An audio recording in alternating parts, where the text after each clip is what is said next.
În episodul precedent v-am povestit cine ar fi putut fi ucigașii necunoscuți până acum ai lui Vlad Țepeș. Și tot atunci am pomenit faptul că circulau multe zvonuri despre moartea acestuia, unele până acum necunoscute istoricilor. Unul dintre acestea pare a fi mai mult decât un simplu zvon. Un spectaculos document cu totul inedit, descoperit și publicat de echipa noastră în acest volum, poate răspunde la o altă întrebare. Bun, am aflat în episodul precedent cine l-a ucis pe Țepeș la sfârșitul lui decembrie 1476. Dar unde exact a fost ucis? Unde și cum a dat Vlad ultima sa bătălie?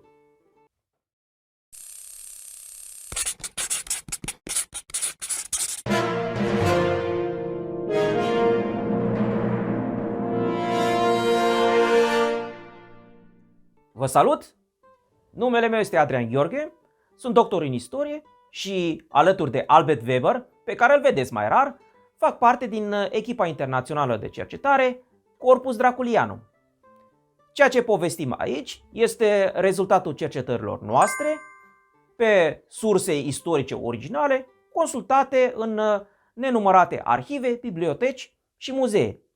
Înainte de a începe, aruncați o privire pe pagina de Facebook a primului nostru sponsor, Andrei GPL, poate cea mai indicată adresă pentru convertirea înalt profesională a motorului mașinii dumneavoastră. Urmați exemplul patronului acestei firme, pasionat inimos de istorie, și sprijiniți acest proiect științific așa cum puteți.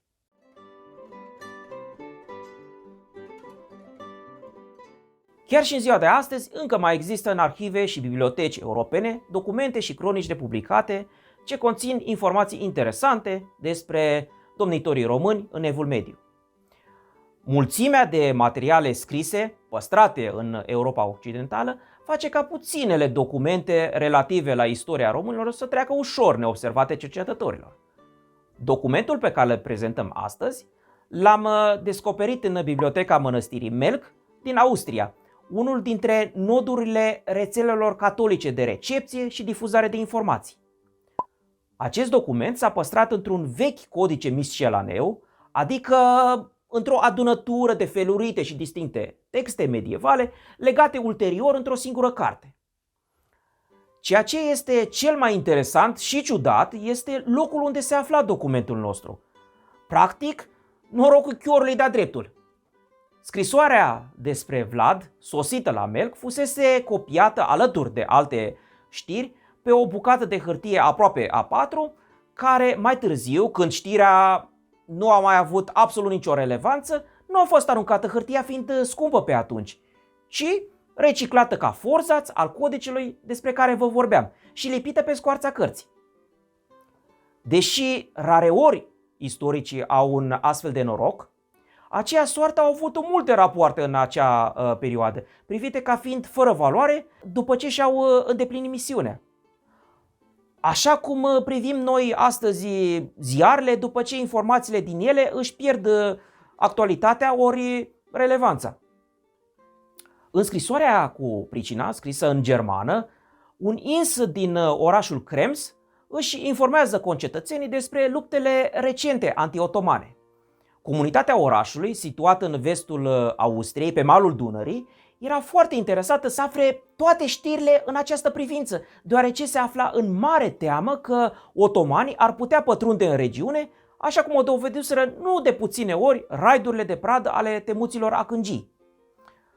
Această sursă este interesantă nu numai fiindcă consemnează lucruri neștiute despre Vlad Țepeș, ci și pentru că a fost scrisă de un simplu cetățean, reprezentând, să zicem așa, vocea maselor și nu de un diplomat de rang înalt ce făcea parte din elita politică a vremii.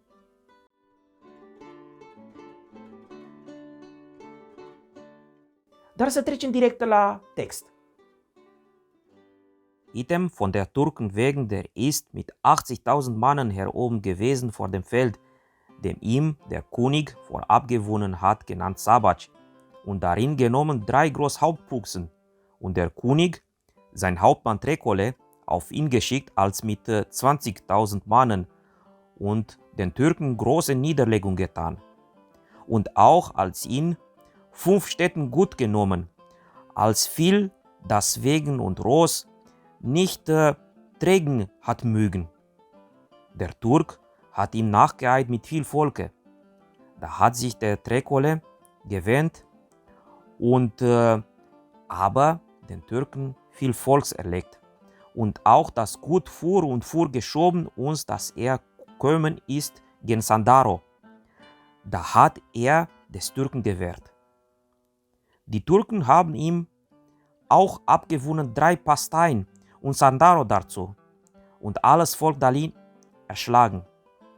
Also hat der Träkole 2000 der Besten zu ihm genommen und ist kommen in die 4. Bastei.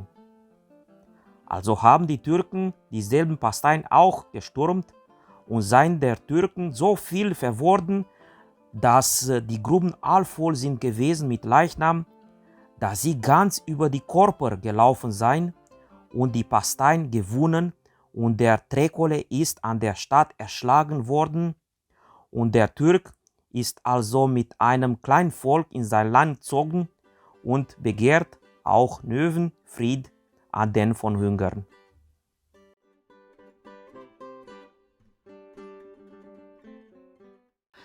Textul pare confuz la prima vedere și, într-adevăr, se vede că autorul nu era diplomat profesionist, ci o persoană privată, neexperimentată, care a cules diferite informații și zvonuri ajunse la urechile sale. Raportul începe cu cucerirea Șabațului în februarie 1476, unde se pare că Țepeș, așa cum am discutat într-un video anterior, luptase cu oștenii săi și trăsase în țeapă pe trădătorii creștini. Apoi a cucerit Srebrenica, de unde a plecat cu numeroase căruțe pline cu argint. Pe drumul de întoarcere nu a ratat ocazia de a mai dezmembra și trage în seapă corespunzător nu puțin prizonieri otomani. De aici încolo însă, autorul scrisorii din Krems începe să livreze diverse informații greșite. În realitate, Țepeș nu a plecat ulterior în Serbia, ci direct în Transilvania, de unde urma să recucerească Valahia în octombrie și noiembrie 1476. Autorul din Krems susține că Țepeș ar fi participat de fapt la asedierea fortăreței Smederevo, fosta capitală a Serbiei ocupată de otomani în 1459. Acest asediu a avut loc în noiembrie și decembrie 1476, adică exact în timpul în care știm sigur că Țepeș lupta în Valahia. Deci este cu totul exclus ca Vlad să fi fost atunci în Serbia. În jurul Smederevului, ungurii construiseră 3 fortificații de lemn pe care otomanii au reușit să le distrugă după ce apa înghețase în șanțurile de apărare ale acestora. Cât de autentică este așadar informația că Țepeș a venit cu cei mai buni soldați ai săi pentru a cuceri a 4-a cetate? Ceva adevăr poate fi în acest raport dacă privim această a 4-a cetate ca fiind cea a Bucureștiului, construită de Vlad Țepeș în a doua sa domnie și nu o oarecare cetate de lemn sau din ce fel o fi fost ea lângă Smederevo. Autorul din Krems nu înțelesese că voievodul plecase deja în Valahia, ci îl credea încă în Serbia, amestecând alandala, știri și zvonuri despre luptele de pe cele 2 teatre de război. Dacă acceptăm această interpretare, atunci avem în față o sursă care ne povestește de fapt despre moartea lui Țepeș la apărarea Bucureștiului, la sfârșitul lui decembrie 1476. Aceasta contrazice presupunerile istoricilor care l-au văzut ba în sud pe râul Neașlov lângă Comana, aproape de actualul sat Vlad Țepeș, unde avea să lupte și Mihai Viteazul, anume lângă satul Călugăreni, ba în nordul Giurgiului. Trupele otomano-valahe ale lui Basarab Laiotă, venite din sud și asociate cu cele tătare venite din est, l-ar fi surprins pe Vlad chiar în curtea domnească din București. Lupta cruntă, descrisă în scrisoarea din Krems, pare să confirme această bănuială. Violența atacului nu putea să fi fost motivată decât de prezența voievodului în cetate și de șanse reale de reușită. Zidurile erau încă parțial distruse de asediul combinat al lui Vlad Țepeș, Ștefan cel Mare și Ștefan Batory în noiembrie, neputând fi refăcute în așa scurtă perioadă de timp. Chiar dacă raportul exagerează pierderile, despre astfel de exagerare vedeți în acest video, putem totuși constata că Țepeș și cei 200 de moldoveni lăsați de Ștefan cel Mare să păzească orașul și voievodul proaspăt reînscăunat au dat o ultimă bătălie foarte sângeroasă.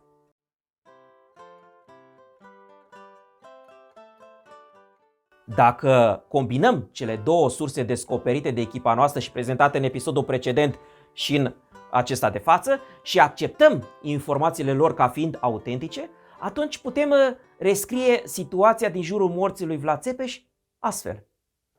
Armata maghiară s-a retras imediat după încoronarea lui Țepeș în noiembrie 1476, voievodul fiind lăsat practic singur în București.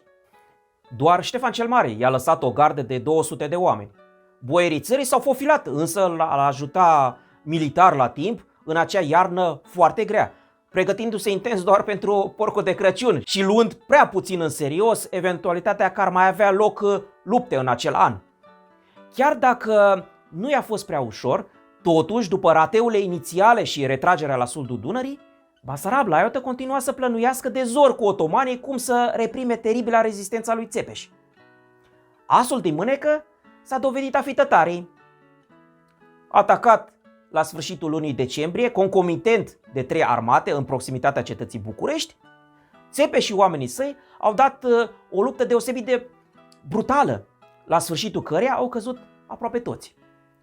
Din cei 200 de oșteni moldoveni, doar 10 au reușit să scape spre Moldova. Noi însă rezistăm aici pentru ca, asemeni măriei sale, cum obișnuia să-și încheie scrisorile slavone, să vă urăm din toată inima și Dumnezeu să vă vesească. La revedere!